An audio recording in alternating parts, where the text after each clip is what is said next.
Okay, we've been sanding today, having a lot of fun, and have now gotten everything but the top deck sanded. It'll be fun to do yet. And I'm taking that grid pattern completely out and just running it smooth, and down the road I'll think about if it needs anything at all.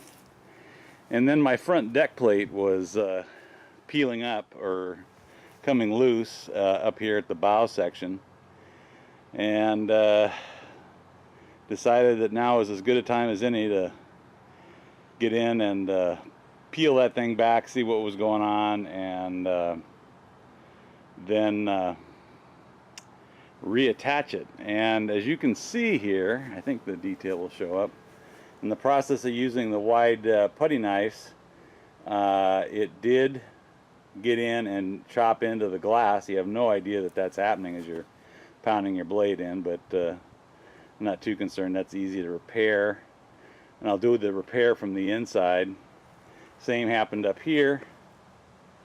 Again, nothing serious. The other thing that's interesting, we've all been discussing how these things were attached originally, and at least in this case, it looks to me like they must have had a way of masking the hull off and then spraying chopper glass on it. And I see the white residue that some of the guys have talked about, but I kind of suspect that's resin that has mixed up with the gel coat or something, but I don't see any signs of an actual adhesive. It looks more like I said, chopper glass that I'm seeing, and they just pressed that deck plate into that wet resin, probably clamped it in place. Anyway, that's my go for it, and I'm thinking now I'm going to go with the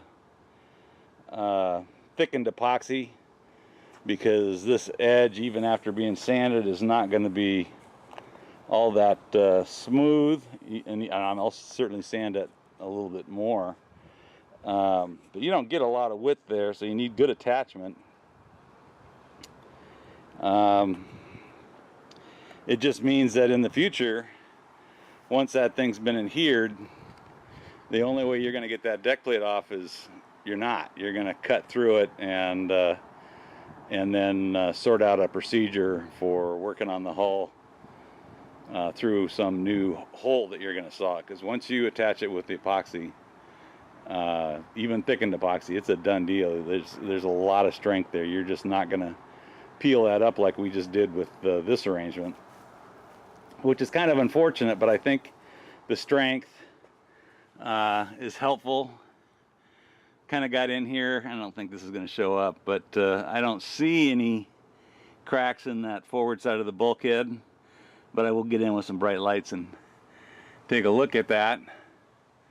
And we'll also, once I get it in the shop, it's easier to see without all the sunshine making it hard to see in here. But don't see any serious cracking. Sanding today, didn't see anything on the inside. I think I saw some small cracking on the outboard side of the main beam, at least craze cracking. I don't know if it's structural. I haven't looked at that hard enough yet. But what a fun way to spend the day.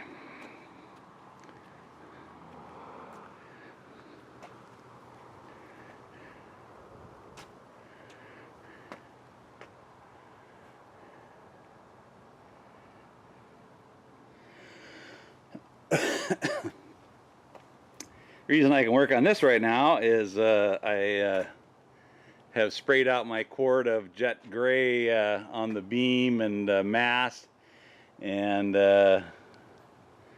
since I'm not a perfect spray gun guy, I get to do lots of sanding and a recoat.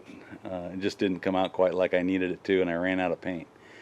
So that's happening, and I think the solution is going to be to thin it out much more than the manufacturer's recommendation, so I can get a much thinner coating, and we'll see if that solves my sagging problems.